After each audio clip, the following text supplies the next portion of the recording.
UKLO 1 year masters. No IELTS required up to 5 years visa. High visa success rate. And ఇంకొకటి viral content కదండి మనది. So ఏదోటి కొంచెం మేము అడగాలి, వైరల్ అవ్వాలి.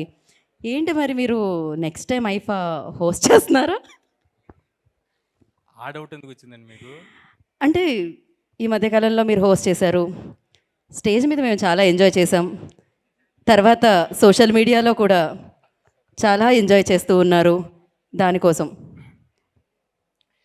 అంటే చెప్దాం అనుకునేది ఇది వేదిక కాదు, దాని గురించి ఇంకోసారి అందుకే వేదిక మీదకి పిలవలేదు మిమ్మల్ని, మేము కింద వచ్చి అడుగుతున్నాం ఈ క్వశ్చన్. ఇది సోఫా. ఏం లేదంటే మీరేమడుగుతున్నారు? అదే రాబోయే కాలంలో మళ్ళీ మీరు ఐఫా హోస్ట్ చేస్తున్నారా? తప్పకుండా చేస్తానండి, ఇంకొక మంచి అవకాశం. అదే కదా, చాలా సేఫ్ అంటే మీరు దేని గురించి అడుగుతున్నారు నాకు అర్థమైంది కదా. ఐఫా అనేది ఒక నేషనల్ ప్లాట్ఫామ్ అండి. ఎంతోమంది స్క్రిప్ట్ రైటర్స్, రీడింగ్ సెషన్స్ తర్వాత మా వరకు వస్తూ ఉంటుంది. అండ్ మోర్ ఓవర్ ఏదైతే చూసారో అది ఆ క్లిప్స్ అన్ని కట్ చేసినాయి. ఫుల్ వీడియోస్ ఉంటే ఎవరికి చూసుంటే అలాంటి ఉద్దేశం ఏం రాదు. బట్ అయినా అవి రానా గారు క్లియర్గా నా మీద వేసిన జోక్స్ అందరికీ అర్థమైంది కాబట్టి it was taken in a fun way. అది నా మీద వేసిన జోక్స్ కాబట్టి.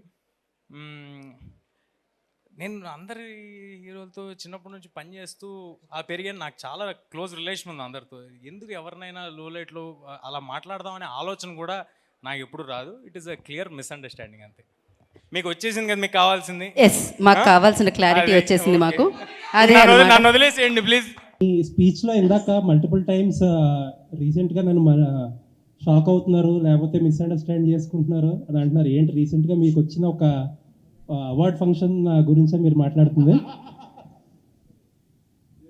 నాని యాక్చువల్లీ షోలో ఒకటి చెప్పాడండి, అరే నువ్వు జోక్ వేసినప్పుడు అది జోక్ అని తెలిసినట్టేరా, లేకపోతే తెలియట్లేదు ఎవరికి అని చెప్పాడు. సో ఈ షో చూసిన తర్వాత you will understand a lot more abouts going on. So కామెడీలో మీ కామెడీని ఎక్స్ప్లెయిన్ చేయడానికి కొంచెం ఇంప్రూవ్ అవ్వాలంటారా?